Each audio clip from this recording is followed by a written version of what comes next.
大家好，欢迎收看本次一尸两面，我是林佩琪。今天我想跟你分析一个很多人在讨论的一个话题，而且呢，很多人非常的激烈的反对，也有不少明星或者一些大老板也出来支持，这叫996，996工作的制度。全球的人都在关注呢，因为在 GitHub 是微软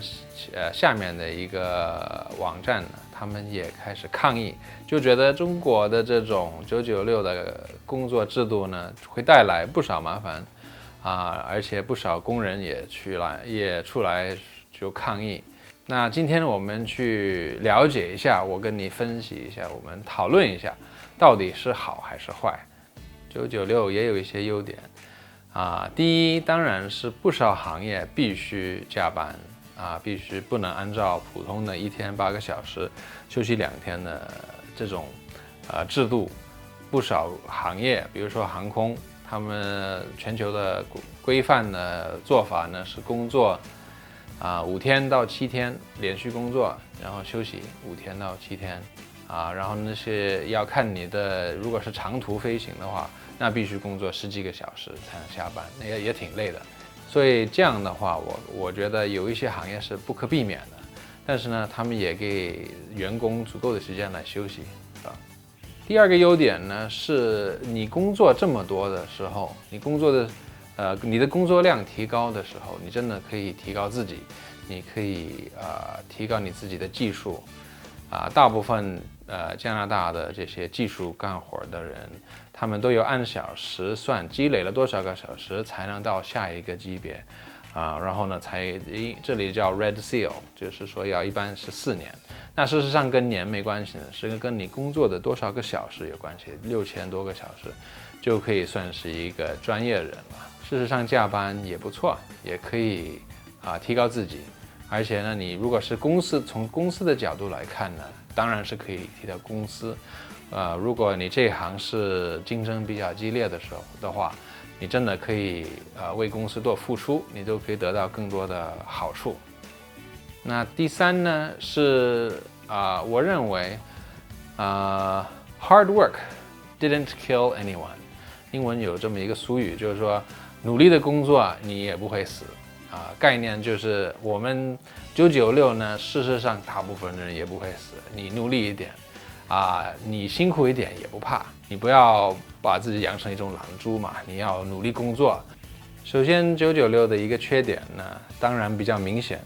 就是每天工作量那么大，然后休息的时间那么少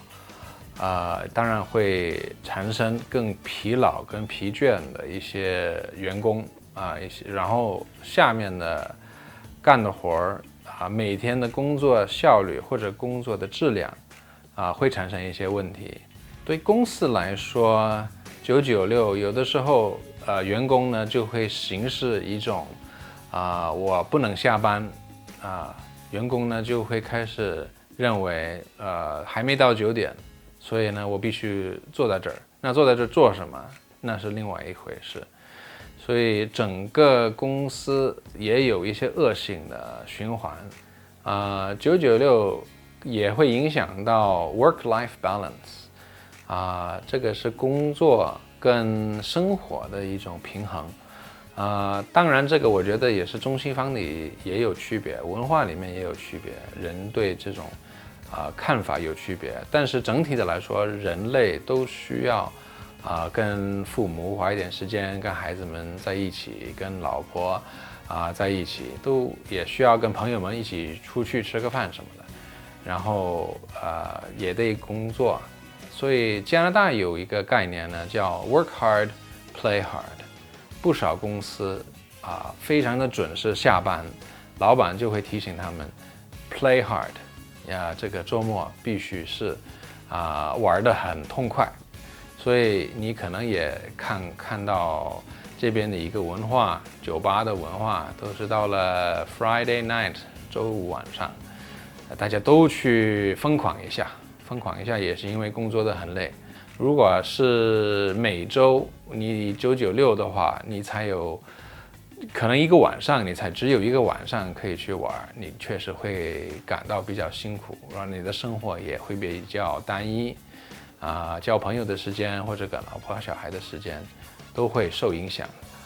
我跟一个朋友在聊这个发达国家什么概念呢？不是和还没有发达的或正在发展当中的。事实上，发达的意思呢是已经稳定了，没有空间去发达了。所以中国现在正在发展当中，如果你非常努力工作996的话，你可能就升级的机会更多。但是你在加拿大，你996不一定因为这个位置你的经理已经在那里30-40年了，对不对？所以都比较困难去努力工作，然后得到升职的效果等等的机会可能比较少。所以这边的老板想要你，比如说你是开出租车的，他期望你就是开出租车开了30-40年，如果在政府里面工作，找到这份工作，他想要你准时的回家休息好，然后你星期一的状态就更好。第二呢，他们都要避免的一个叫 burnout， 就是工作一段时间非常的累，然后你的效果就都越来越不行就会下降。包括老师包括律师，他们老板也会对这个比较有关注，发现你开始很好，但是你后面做的越来越不行，他就会让你多一点休息，不要加班。所以有的时候你加班了，或者是把一些业务带回家，他就会禁止你，他说不要这样的，你上班的时候好好的上班好好的工作，那你回家就休息，别想到工作。有不少中国朋友来到加拿大就发现这边的工作习惯很不一样。我首先会告诉他们，你别想把中国的那一套工作狂的996带过来了，因为这边的人第一受不了他们就会认为太累了，而且也会不会珍惜你的努力。你要做什么呢？你要好好的培养一些爱好。这边当然是 BC 省，都是户外的活动和爱好非常的流行，滑雪、爬山游泳、划船等等还有一些体育运动每天下午那个公园全是那些年轻人打球什么的。所以你必须找到这种 life work balance， 找到这种平衡也找出来一些爱好，不然的话你真的会感到很闷的。今天我们就聊到这里，下次再见。